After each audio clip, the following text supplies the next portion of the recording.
Hey, y'all. Thank you for tuning in to another episode of Unfamed, the podcast. I'm Jay. I'll be your host. And before we dive into this episode, just want to take a brief moment to recap where we left off the last episode. So at the end of the last episode, I shared how I got out of jail and the bondsman dropped me off at a McDonald's.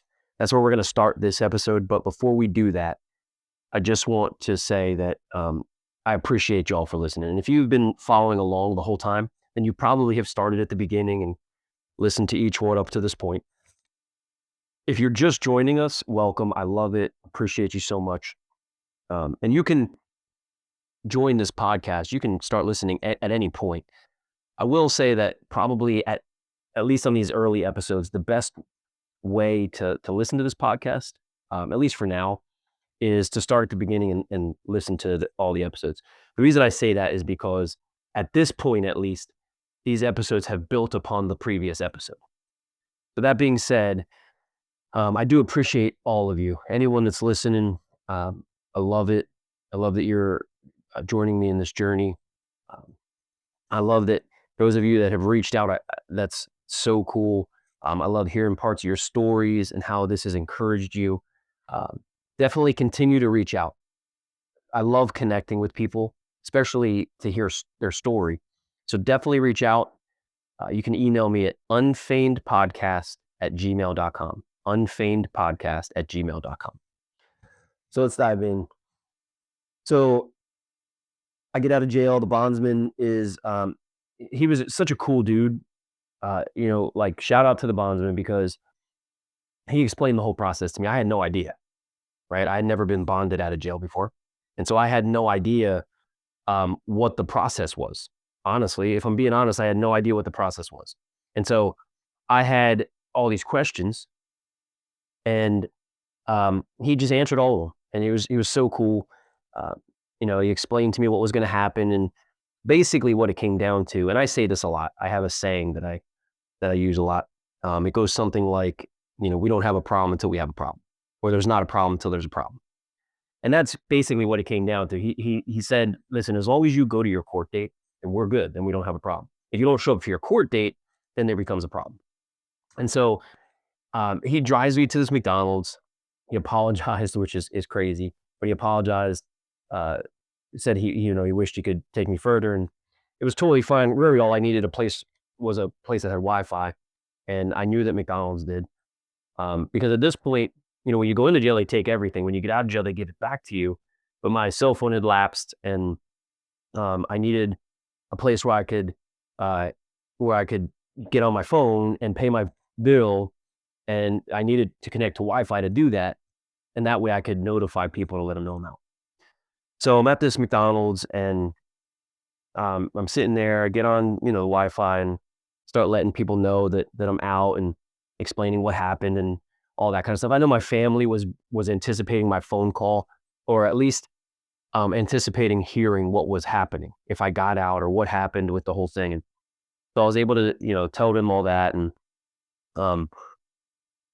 I will say, like, the range of emotions that I experienced, because I'm, just moments before I'm in jail, not knowing if I'm going to get out, fully expecting to be in jail for the next 4 months. And so it's just completely hopeless, to now I'm out and I'm excited because I'm out. And then at the same time, real life hits you in the face. And I start to think, man, I got to figure out my car. The last I knew, the cops parked it in a parking spot at the church. So I need to figure out how to get to my car. The other thing, oh man, my job, right? And then my house, my bill, all this kind of stuff. And so the first thing I need to do is I need to go get my car. Because if I got my car, I can go home, I could figure all this out. And so before the bondsman dropped me off, he said, do you have anybody that can come pick you up or give you a ride? And I didn't. I really didn't. Plus, I had to get on this Wi-Fi to even get in touch with anybody. And so I just figured I'll just walk. Not a big deal, really. It wasn't a big deal to walk. However, I severely underestimated the distance from this McDonald's to my car. I don't know why I thought it was like 6, 7, 8 miles. I think it was like more like 20 miles. It took forever. And I walked it. When I started walking, it was daylight. When I got to the place, the church where my car was, it was nighttime. So it just took forever. I was exhausted. So I get to this parking lot and I'm looking around and I don't see my car. I remember where the cops said they were going to park it so that it didn't get towed, which is ironic. And I looked there and it wasn't there. And I thought, well, okay, maybe they moved it, right? And so I'm looking everywhere, and there were multiple parking lots at this church. I looked at all of them, looked all over the place, couldn't find my car. My car was nowhere. So now I'm thinking, you got to be kidding me! Like you got to be kidding me! So I get in touch with somebody, and they were curious. They wanted to know when I got to the car safely and all that. I called and let them know, like, hey, I got here, but the car's not there. Well, they knew the pastor of the church, and so they contacted the pastor, put us in touch with each other. Come to find out that um, that the church was never informed that my car would be there. So the cops never informed the church that my car would be parked there. I never did. That wasn't one of the numbers that I thought to write down when I went in. And so no one notified the church that this car was there. And so in their minds, it's just some random car that somebody abandoned in the parking lot. So they had it towed. So I'm like, oh, you gotta be kidding me. So long story even longer. I'm sitting at this church and I'm like, okay, I got to figure out this car. I got to figure out how to get to it, where it was towed to, all this kind of stuff. So in the meantime, I call an Uber so that I can get home. I get in touch with the tow truck place and they were like, listen, it's late. No one's there. So it's not like you can't come now. So you got to come in the morning. But I had to get another Uber to the tow truck place and ended up getting my car. And so it was just like this big fiasco, right? Like it was just like this one thing after another, right? And just seemed like, you're happy, you're hopeless, then you're happy, then you're hopeless, then you're happy, then you're hopeless, and things just started to happen, right? And so I got my car, and now I'm thinking, okay, I got to get in touch with my boss. I got to figure out what's going on with my job. Well, in communication with my boss, um, he had told me that he sent an email. I wasn't able to see the email until I got out, but he said he sent an email. Basically, I was suspended because when I got arrested, um, I didn't think to take my boss's number. I don't know why, but so I didn't tell him that I was arrested until I got in my until I was able to get on the phone in jail, which was like 2 days later, 2 or 3 days later. So at that point, they just thought I wasn't showing up. They just thought I didn't show up, um, and just didn't tell anybody. So they suspended me, right? And so I end up getting out. I'm talking to them, and they were like, "Well, yeah, you were suspended because of this." And so I was explaining my situation. And long story short, when uh, the charges that were against me, like what I was being accused of, when I got out, it was pending felony charges, right? Pending my court date. And because of that, um, I couldn't be employed any longer. It was a school, and so I get it. Their policy states some things about that, and even though I didn't do it, and even though I wasn't convicted of anything, but it was still that there were pending felony charges, and until everything was worked out, I couldn't be an employee. And they did what they could to try to help me, and they allowed me to do some things part time, um, and that was cool. But here now I'm losing my job, right? And this whole time now we're trying to figure out, like, is there any way, like, what can be done where maybe I could keep my job? And really the only thing that could have happened was if the charges were dismissed. And so, man, I was going back and forth with my lawyer. I had a court appointed lawyer. And I was going back and forth with my lawyer, pleading with them to see if they could drop the case, like if they could drop the charges. And they went to the DA numerous times, and the DA just didn't want to dismiss the case. I kind of heard through the grapevine that they just didn't want to take a loss. They didn't want to have a loss on their books. So they didn't want to dismiss the case, which I think is stupid. But so anyway, instead, they put this deal on the table. And the deal was either I can continue to plead not guilty, and it could take 5 years before I even go to court. They could just keep rescheduling and rescheduling and rescheduling, which actually they ended up rescheduling from the January court date to April. I'm like, this is ridiculous. And so I could either continue to plead guilty, or I could take a deal where they were going to lessen the charge to a misdemeanor, and it was going to be the lowest misdemeanor that you can get. But I had to plead guilty to it, and I told my lawyer I want to plead guilty to something I didn't do, right? And so I chose to let it drag on a little bit, right? And so obviously that was a challenge with the school because they needed something to be resolved. Basically, they needed to be dismissed. There wasn't an option. There wasn't really any other option than that this was dismissed and not on my record. And so we were kind of hoping for that and waiting for that. And well, long story the longer, I felt like I had no choice. I wasn't able to work with the pending felony charges, and I didn't know if I'd be able to work with the misdemeanor charge.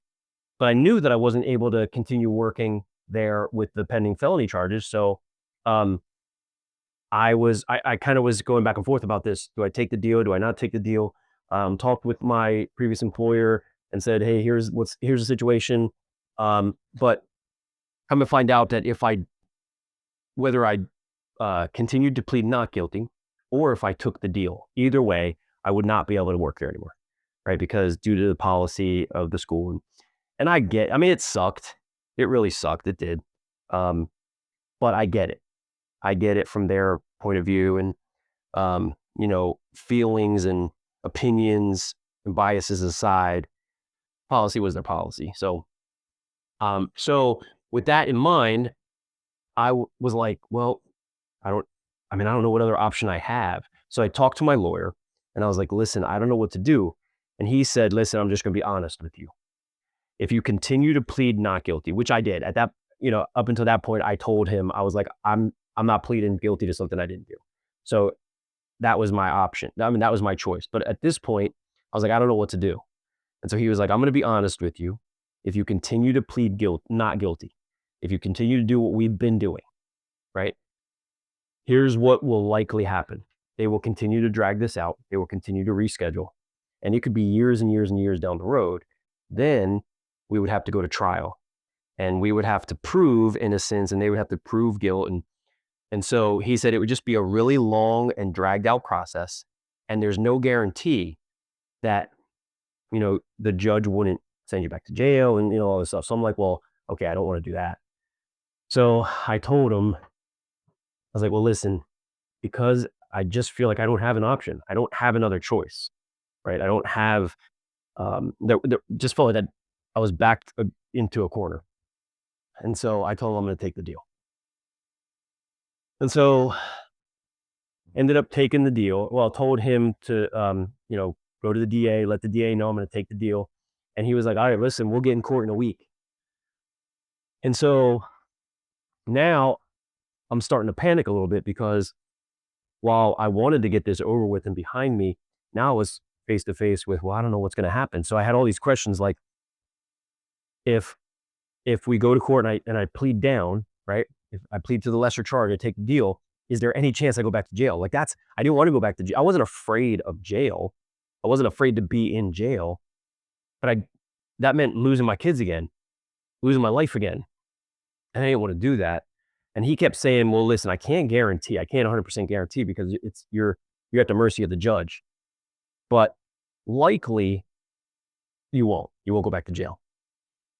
And I was like, okay. And I just kept saying, like, is there any chance?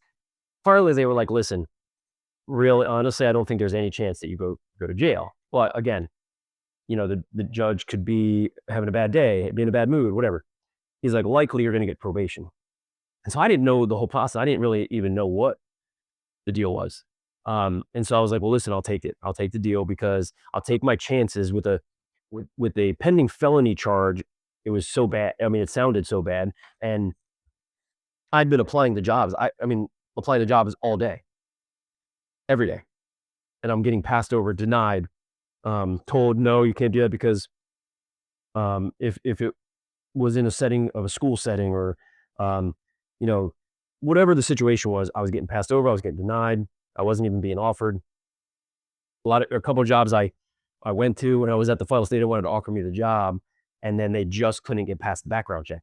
And so I thought, well, maybe if I plead down to a misdemeanor, it's like the lowest class misdemeanor. Like it's like not paying a speeding ticket. Like what has nothing to do with what I'm doing for work. I thought surely that won't be something that holds me back like it has been. And so I took the deal, obviously lost my job. And it's been a struggle. It's been a real struggle. The previous episode, so the episode right before this, I mentioned that I didn't want this podcast to just be story time with Jay. Like just, hey, tell things that just happened in my life. And the nature of this season, if you go back to previous episodes, you know that I've taken the last 9 years, this 9-year journey, and I've sectioned the 9 years into multiple seasons, I'm calling it. And this season, which I've called Surrender to Jail, it's been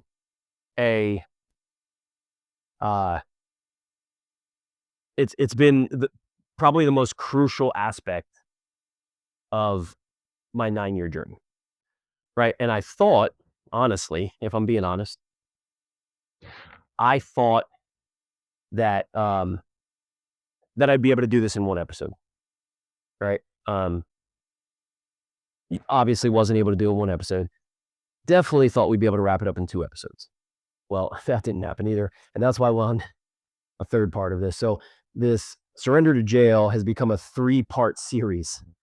So I'm pretty sure I'll be able to wrap it up on this episode, but I did want to, and we're kind of getting into the next season, which is the current season I'm in right now, which was, jail to present day, right?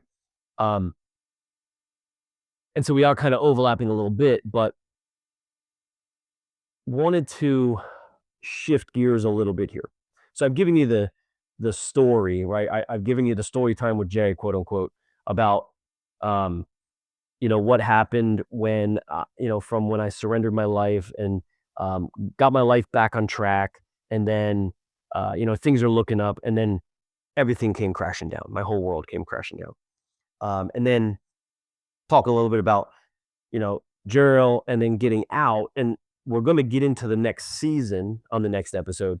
And I know there's overlap, but I think it's important that I cover some of these things. But I don't really want to get more into the season of life I'm in now. We'll start that on the next episode. But what I do want to talk about is the struggle and the suffering.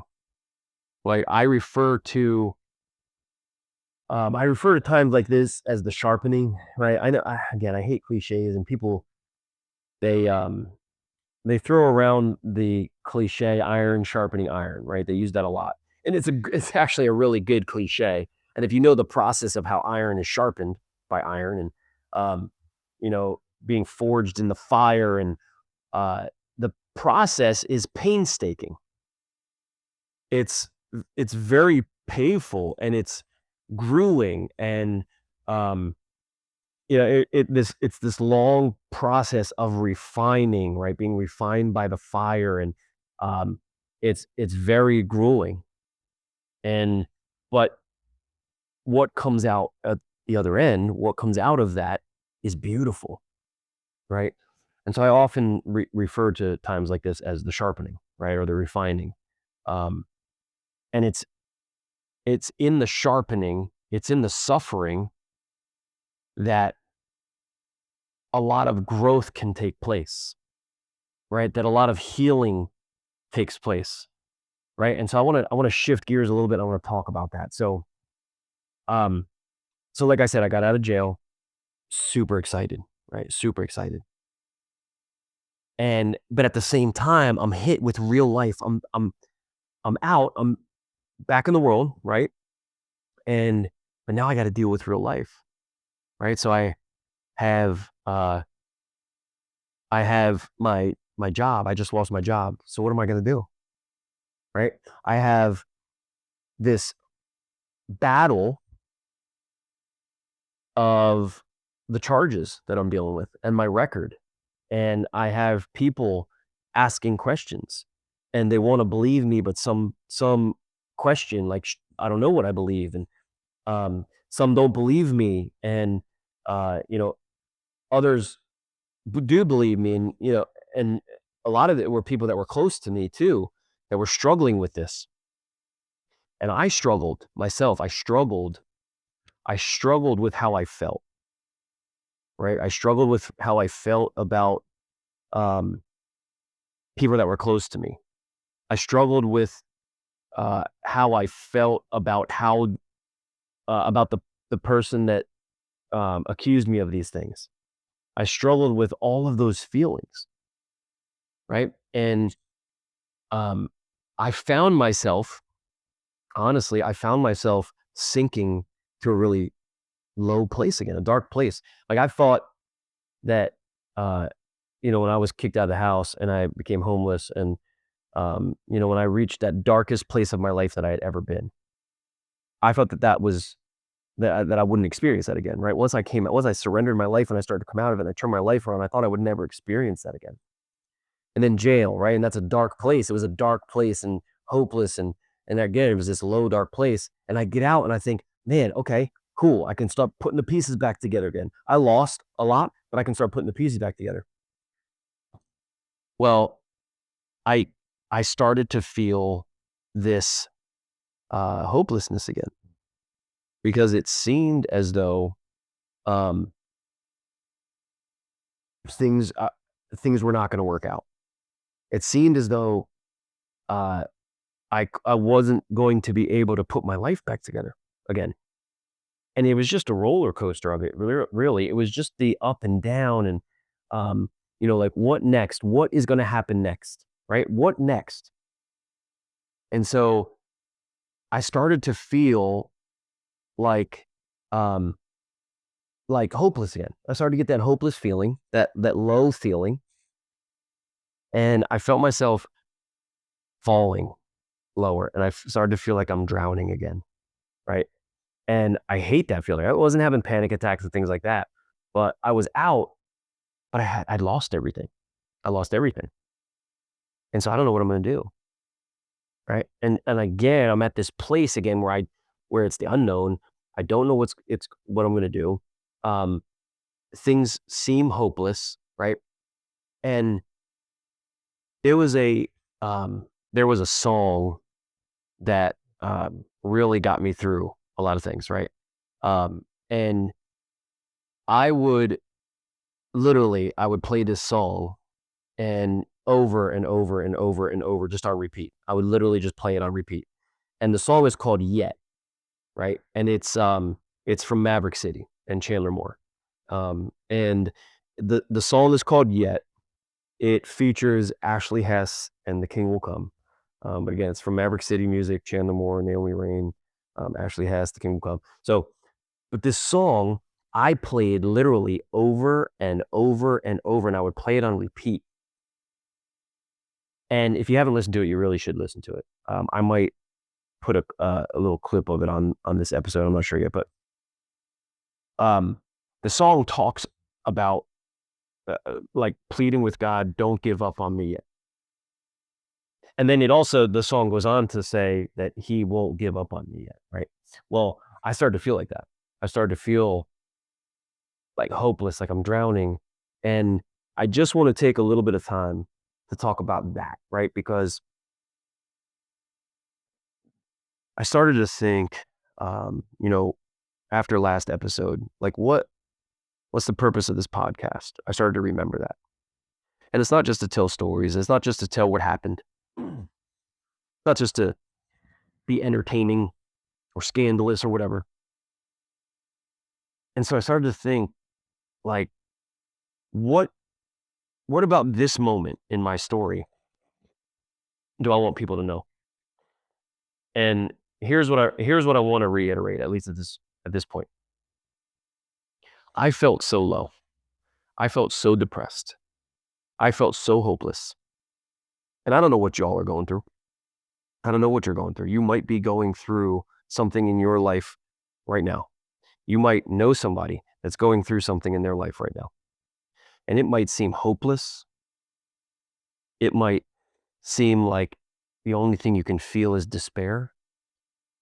The giants in front of you may seem so large that you can't see past them, right? And you may not know what to do. You may feel anxious and worried and depressed and nervous. You may have panic attacks. And I want you to know that I can talk about this from my point of view, from my perspective, because I've been there. I was there. And I was there multiple times. Um, but one thing keeps coming to mind. Whether you believe it or not, whether you like it or not, doesn't make it right or wrong, doesn't make it true or false, right? It's just either right because it's right or it's true because it's true. And I will tell you this. We have a God that loves us. And I don't want you to think about what I just said in terms of what we think about love or what we know about love. Because honestly, for most of us, the love that we know or have experienced or seen or it's tainted, right? It's not a perfect love, right? And so we all have brokenness within that love and experiences of love that we've had over our lives. And so I don't want you really to think about God loving us in terms of how we know love to be. God's love is perfect, right? But we have a God who loves us. He is not off somewhere in the distance, waiting for you to get your stuff together, clean up your act, and then you can come to me. That's not it. He's not off in the distance, waiting for you to run to him. That's not it. He's in it with you. At my lowest part, my lowest place, my most broken. And this is now, what, the third time that I'm back at this place. And the circumstances are surrounding me and they're crushing. God is in it with me. He's right there with me. We have a God that's right there with you. Now, do I like it? No, I don't know the mind of God. I don't know why he allows things to happen. He wasn't doing that to me. He didn't do this to me. God doesn't look around and say, who can I punish? That's not how God works, regardless of what we think or believe.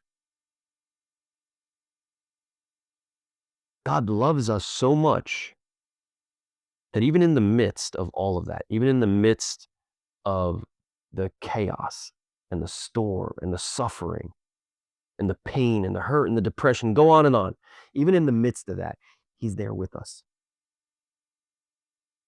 And everything he does is for our good and his glory. Now, when we say our good, we don't know what good is. You know, we know what makes us feel good and what we like, but that's not what good is.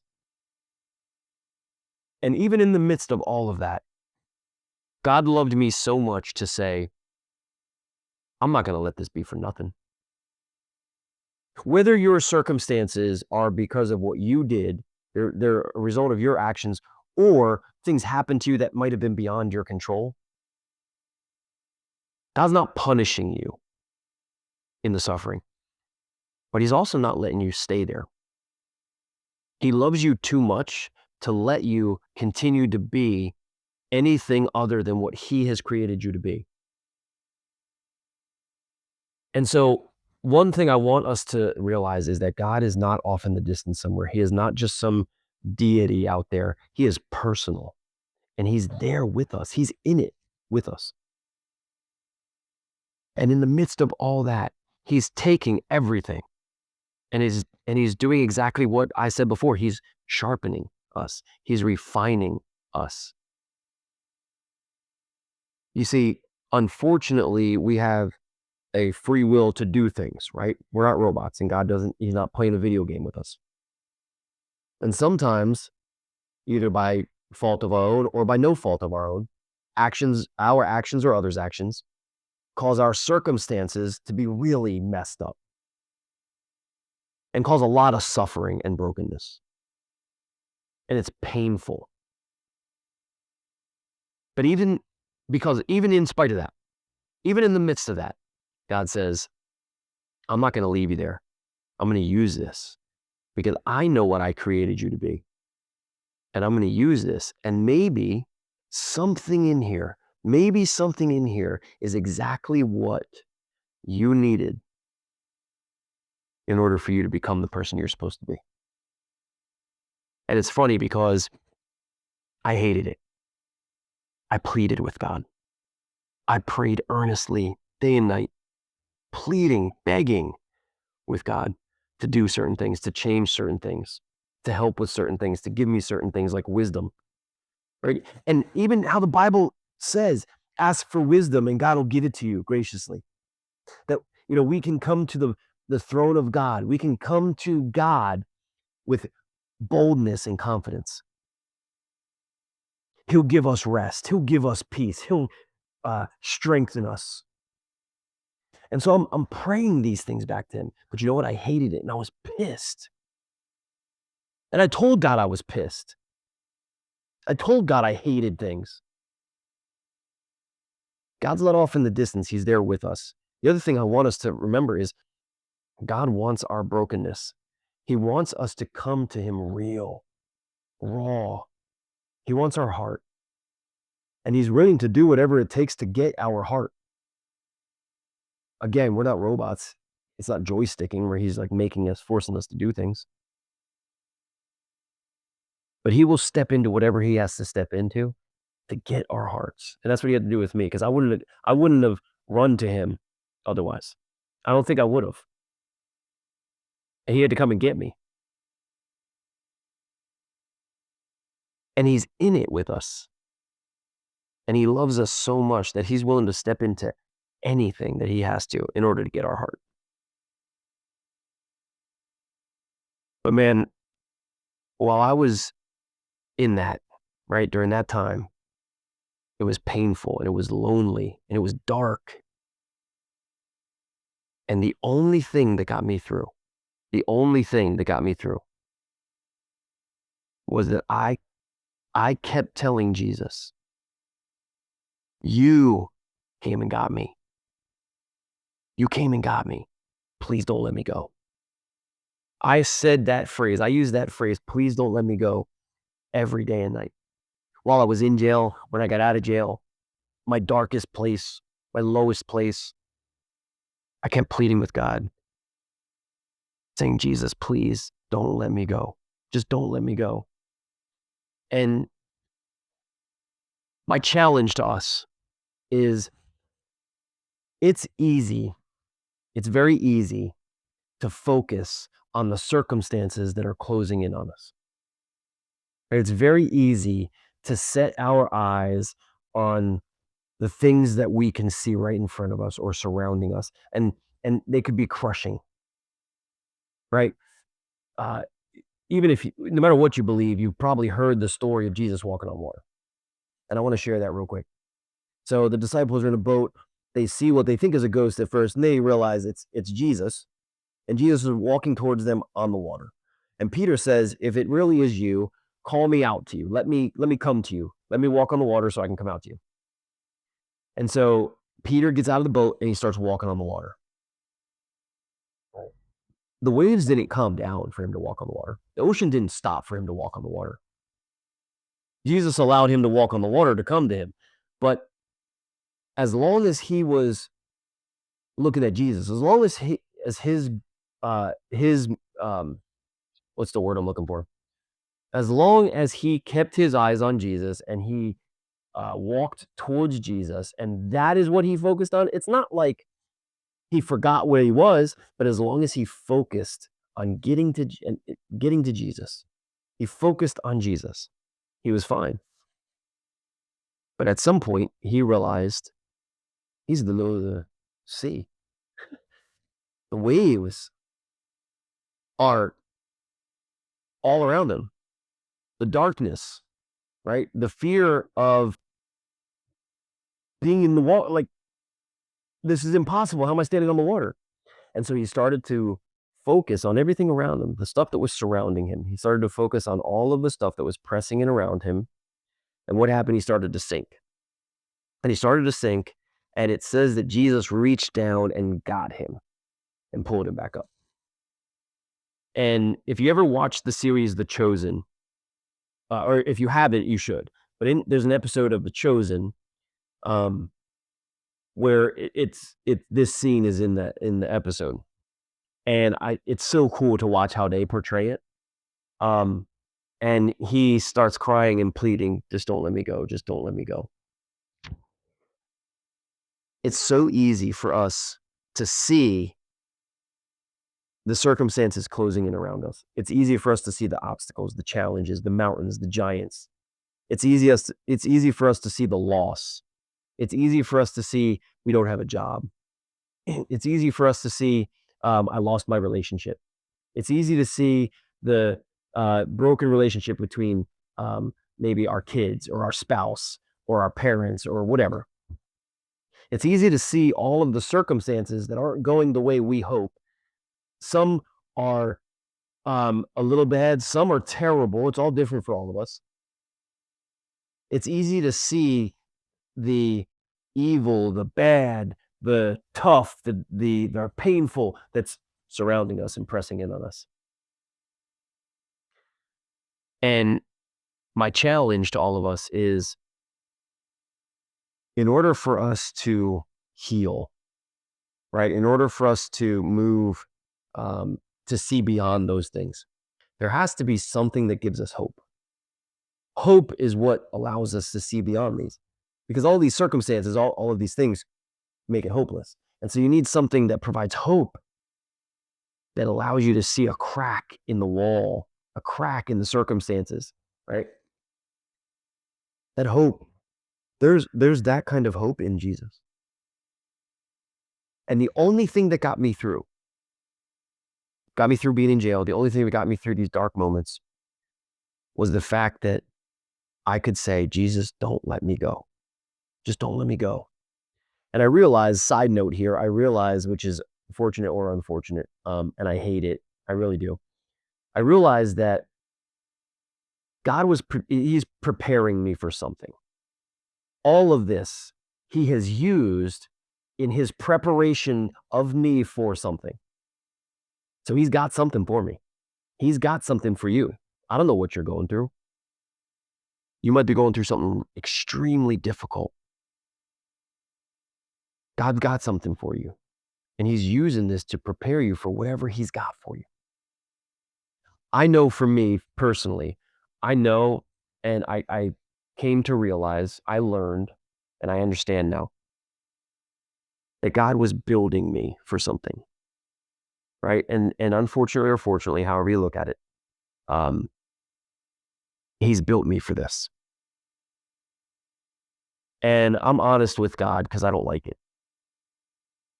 It's getting old, right? All the challenges that I'm faced with right now.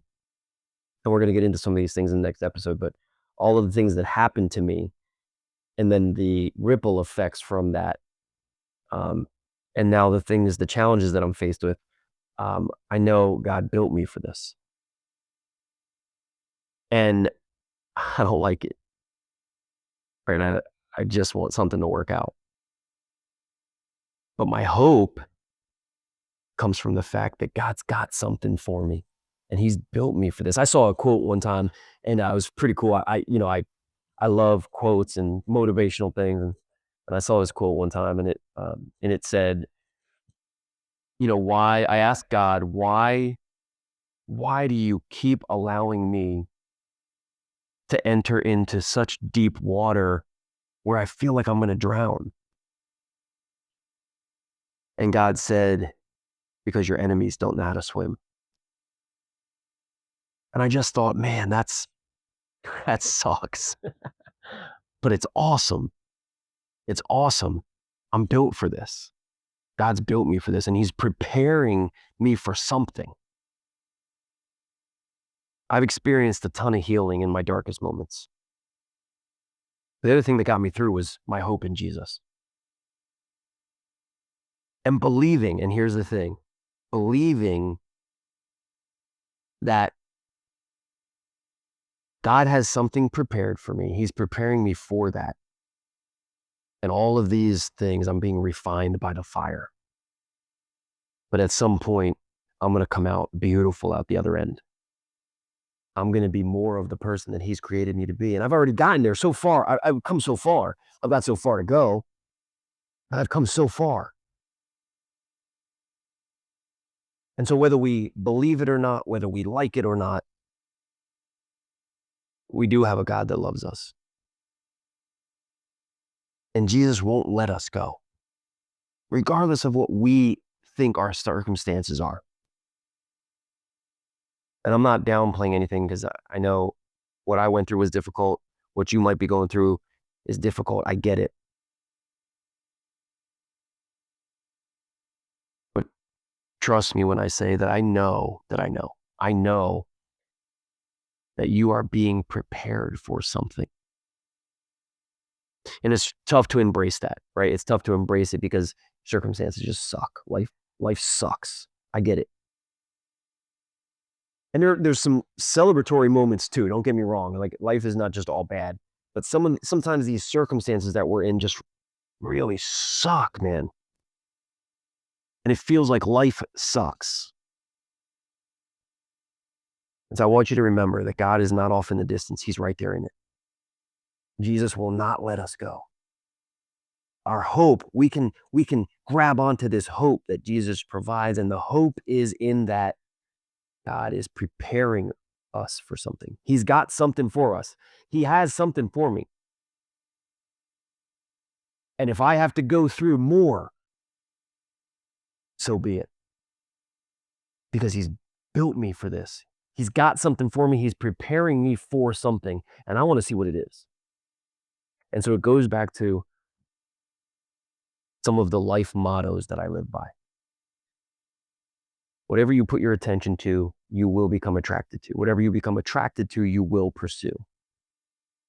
So I started putting all my attention towards seeking the Lord. Seeking first the Lord. I put all my attention to that.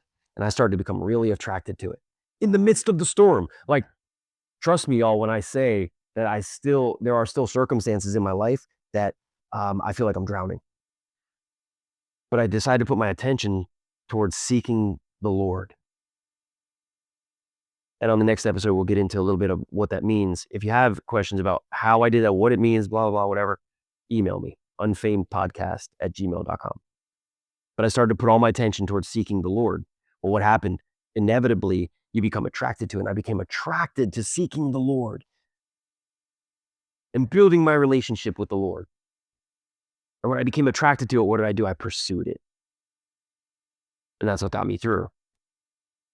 And the other thing is, I made a choice. I made a choice that I'm going to see what God's got for me.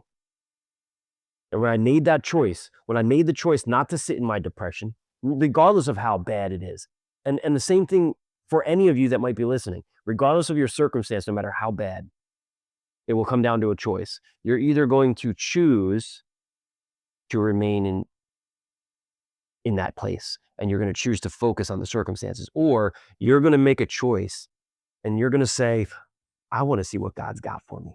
I want to see what I'm being prepared for. And once you make that choice, remember, choose, then commit, then confront. So once you make that choice, you now have to make a commitment. And that commitment is to do whatever it takes. No matter how hard it gets, no matter how difficult it gets, no matter how painful it gets, you're committing to yourself to do whatever it takes to see that choice, to see what God's got for you. You're going to see that through. Here's the crazy part, though. Here's the scary part, is now you got to confront. You got to confront all the circumstances, because all of those things are the only things we see. They're closing in on us. You got to confront them. Right? And you got to confront anything that takes away from your commitment to that choice. And so every day, I get up early, I read the Bible, and I pray. And a lot of times it's just me venting to the Lord. Whether you like it or not, whether you believe it or not. I'm not convincing y'all to become a Christian. I hope everybody puts their life in the Lord's hands. I hope everybody commits their life to the Lord, because I know what it's done for me. It's saved my life. I know that. But I'm telling you what 100% for sure worked. Every day I get up and I read the Bible. And it's not perfect because I want to make it the first thing I do, and sometimes that doesn't happen. Right? Sometimes it's at night. But for the most part, in general, I'll say almost every day, right? The majority of my days, I get up and the first thing I do is read the Bible and I pray. And I just talk to God. You're not saying any fancy prayers. I want God to hear my heart, and it's honest and raw. And so I pour that out to him. And then throughout the day, I try to meditate on those things. I try to think on those things, and I try to involve the Lord in my life by just saying, like, hey, this is what happened. Give me wisdom, or I hate this, or why is this happening? Or, and I go back to scripture, and I fill my head with these things, and I put my attention to it. And trust me, y'all, I have some really dire circumstances, and I've had family and friends that have helped me through this. Don't get me wrong. Not a magic pill and everything just turned around automatically. I wouldn't be where I'm at without my family and friends. Okay, I wouldn't be here without their help. So let's get that straight. But this is what gives me hope, even in the midst of everything that's still going on. And we're going to get it, from here on out. Now we're going to talk about present day, real time, real life. I'm still faced with a lot of challenges that stem from all of the stuff we've talked about up to this point. And my hope is still coming from the Lord, because he's got something for me and I want to see what it is. And so I'm going to endure. And if I got to suffer, I got to suffer, because he's built me for this. If I have to endure, I have to endure, because he's built me for this. If I got to cry, I got to cry, because he's built me for this. If I got to bleed, I got to bleed, because he's built me for this. But you know what else? I'm going to praise him because he's built me for this. I'm going to give him the glory because he built me for this. And eventually I'm going to see what he's got for me. So y'all, from here on out, these episodes are going to be real time, real life. Probably less like story time, because we've gotten what has happened, quote unquote, to me up until this point. And I'm excited about these next episodes coming up, because these next episodes, like from here on out, it's going to be stepping into more of the purpose of this podcast. And that's to tell my story, talk about my story from the perspective of stepping into my healing and my growth and my restoration and my redemption, and the lessons I've learned and the challenges I might have for people and the advice I might have. This is where we grow together, right? This is the maturing, right? And this is what I'm excited about. I'm excited to talk about this, because now it's all of this has happened, and now what? And that excites me, right? Because I'm being prepared for something. I'm going to find out what it is. And even in the face of hopelessness, I should say what appears to be hopelessness, there's hope. And it's hard, right? It's very simple. It's very simple, but it's not easy. It's not easy to get through things like this. It's simple, but it's not easy. Still painful, still difficult. But I'm excited to talk about life. The healed version of me. How I live as the healed version. What that means for me in my life. How that affects things in my life.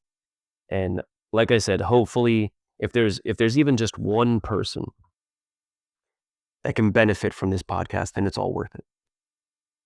Because I can't believe it's for nothing. I can't believe that what I've gone through has been for nothing. And I know I'm being refined and prepared.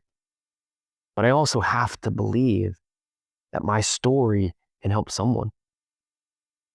And so encouraged when y'all reach out and share with me how it's encouraged you or helped you or share a story with me. I listen, do more of that. I want to connect with you. Unfeignedpodcast@gmail.com. Eventually, honestly, I would love to. I mean, y'all would have to be open to it, but I would love to have you on the podcast where we can go back and forth a little bit about aspects of our story. People can benefit from that. We can all grow from that. So be thinking about that. And if you're interested in ever doing that, definitely let me know. Email me and let me know. Y'all, thank you so much. I appreciate y'all. I can't say that enough. Until next time, see you then.